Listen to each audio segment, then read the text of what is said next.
The 2025 edition of the Akwesasne Pow Wow returns to Lamoureux Park for the second year, and joining me now to talk about this great event for our communities, I'd like to welcome back Romain, and welcome to the show for the first time, Buck. Welcome, gentlemen. Thank you very much. Thank you for having us. Oh, well, great to have you. Appreciate it. Great to have you here. And as I alluded to, this is the second year that the powwow has moved. It's just bigger and better every year. And I believe you needed more space. So what a great location. Yeah. But let's talk a little bit, first of all, about the powwow. For those who've never made it out, we hope that our viewers were able to make it out last year or in years prior. But for those who haven't, tell us about the powwow, what it is, first of all. Well, the Akwesasne Pow Wow, it's been around for a long time. What's our anniversary We're now? about 22 years now. 22 years, yep. And it's some people may understand it as, well, it's just an indigenous thing or a native thing, but the powwow, to be honest, is a celebration. It's a celebration for all peoples to come in and experience a little bit of our culture, some of our dance, some of our food, some of our learnings and teachings as well. But it's something to share. It's even though it's an indigenous event, it's not an event just for indigenous people. We're very proud of it. Generations have been involved. Some of these dances and songs go, they're very, very old, and they all have very definite meaning.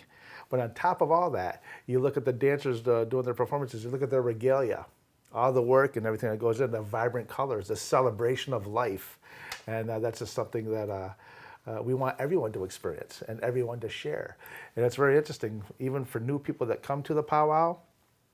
When I was here last year, a lot of people I saw come in, they came in, experienced the powwow, had a great time.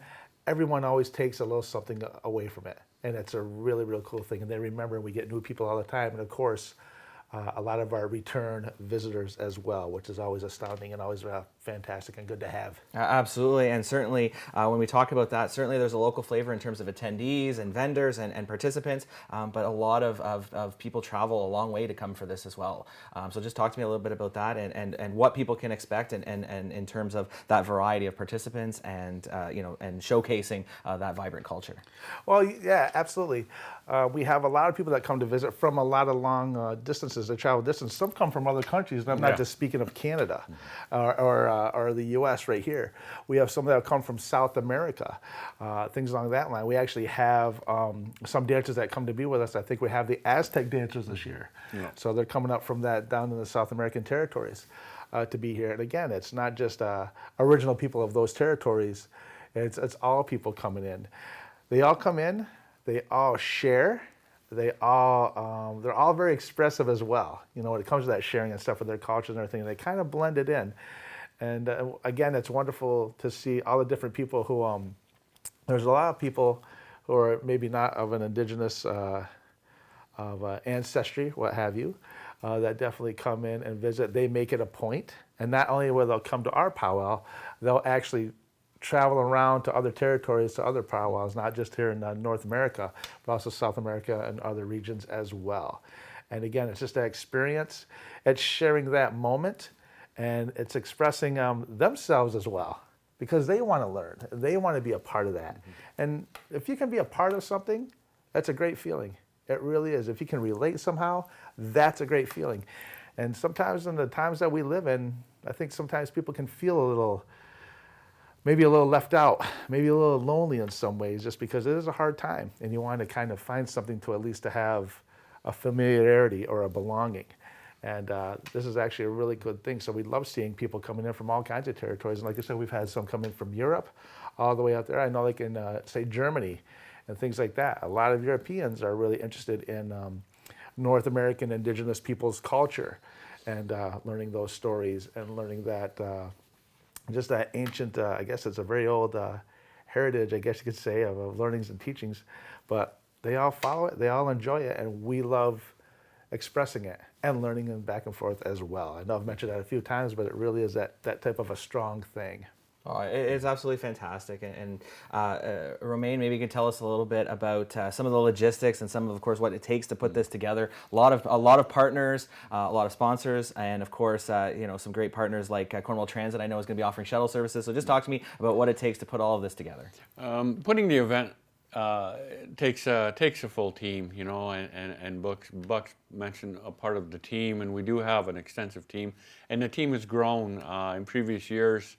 It was almost a skeleton crew in putting together the event, but now we have some younger new blood that's helping out running it, and advantageous in that we're able to have a more of a media footprint. We have somebody working on internet, some PR, so different aspects of like that. It's quite extensive. Sponsorship wise, we do quite an extensive fundraising efforts, and again, we acknowledge and give send our gratitude to many of the local sponsors from Cornwall, and some of the new sponsors who've come on just by that word of mouth of seeing and all of the festivities going on. We have a lot of different levels of sponsorship, and we do have to give kudos to the city of Cornwall for their support in offering the Civic Complex and Lamoureux Park. But again, speaking of the complex, that's, as we all know, that's under major renovations. But that's not deterred the powwow. And last year, for those of you who were at the powwow, we did get rain for 2 days, 2 solid days. Yeah. But not again, just because we're all dancing. Let's get that out there right now. You can laugh at that. Go ahead, Gabriel. but we did have that contingency plan of going into the arena, and that was packed. The arena was packed, and it was great to see. This year, without the use of the complex, we will have on site. We've rented a 90 by 90 tent, which is a massive tent, so the dancing can continue. Even during the rain last year, all of our vendors were open. All of the foods were open. And so folks were more than free to go down and visit with the vendors, pick up some of those one-of-a-kind souvenirs, and look at some of the works of art that are there, as well as some of the food. Again, as Buck has mentioned, not only do we have guests that come from all over the place, we do have many of our vendors who come from all over the place. We have some food booths that are coming from Mi'kmaq territory, New Brunswick, Nova Scotia area, some from the Otagamuk Nation, which is northern Quebec, and it's all a requirement for every food vendor is to have some aspect of native fare on your menu. So that gives guests an opportunity to try a buffalo burger, an Indian taco, or pickerel nuggets, or different aspects of it. So it's that exchange of a lot of information and sharing of the culture that happens. As Bucks mentioned, it's a two-way street too, so we do that. So this year has taken quite a bit of work to get organized, simply because knowing that we wouldn't have the complex, so we had to go to Plan B and Plan C, but again, always having, as you've kind of pointed out, the public safety at the forefront, and that's why we kind of had to move it to Lamoureux Park. And it's, as we've said before, it's kind of a good problem to have, where the event has been so successful that it's outgrown its previous facility. So now we're in a facility that can accommodate the masses of folks who do come in. Absolutely. Well, we're certainly looking forward to this year's powwow, and hopefully the weather will be a little bit nicer, but as you mentioned, there's preparations in place if not. But thank you so much, both of you, for joining us. Best of luck with this year's powwow, and of course with the powwow for many years ahead. But we look forward to this year for sure, September 6th and 7th in Lamoureux Park. Thank you. Gabriel, thanks for having us. We really appreciate it. Nyawa. Yeah.